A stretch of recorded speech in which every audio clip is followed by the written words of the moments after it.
Morning everyone, this is Fresi Villa from Grade 10 Aguinaldo, and this is my video entry for storytelling contest.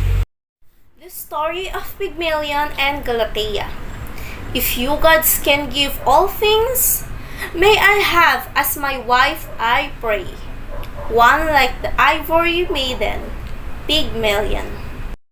Pygmalion, the mythical king of Cyprus, had many problems when dating women. He always seemed to accept dates from wrong women. Some were rude, others were selfish. He was revolted by the faults nature had placed in this woman. It left him feeling very depressed. He eventually came to despise the female gender so much that he decided he would never marry any maiden. For comfort and solace, he turned to the arts, finding his talent in sculpture. Using exquisite skills, he carved a statue out of ivory that was so resplendent and delicate no maiden could compare with its beauty. This statue was the perfect resemblance of a living maiden.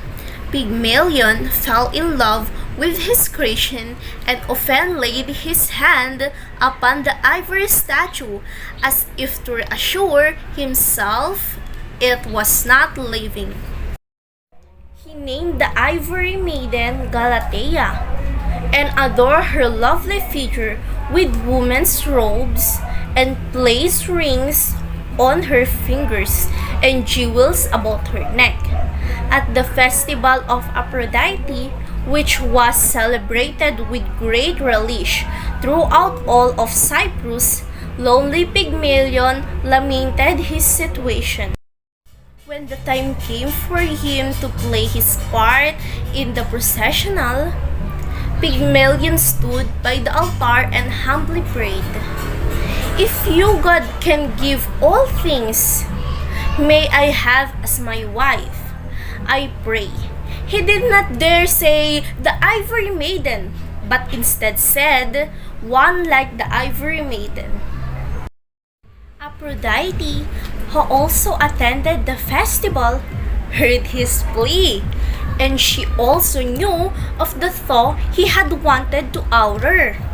Showing her favor, she caused the altar's flame to flare up 3 times, shooting a long flame of fire into the still air. After the day's festivities, Pygmalion returned home and kissed Galatea as was his custom. At the warmth of her kiss, he started as if stung by a hornet. The arms that were ivory now felt soft to his touch, and when he softly pressed her neck, the veins throbbed with life. Humbly raising her eyes, the maiden saw Pygmalion and the light of the day simultaneously. Aphrodite blessed the happiness and union of this couple with a child. Pygmalion and Galatea named the child Paphos, for which the city is known until this day. Story location clue: Pygmalion and Galatea live out their days in city of Paphos, located west of the Troodos mountain range along the western coast of Cyprus.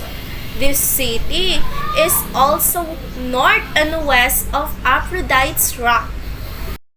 So before we end up this storytelling video, may I ask you one easy question about the story of Pygmalion and Galatea.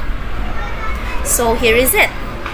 What is the main theme of the story Pygmalion and Galatea?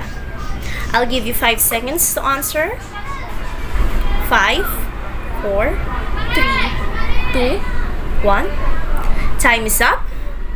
So, if your answer is the artist's love of his own creation that is correct. So that's all for this storytelling video. Thank you for listening to my story.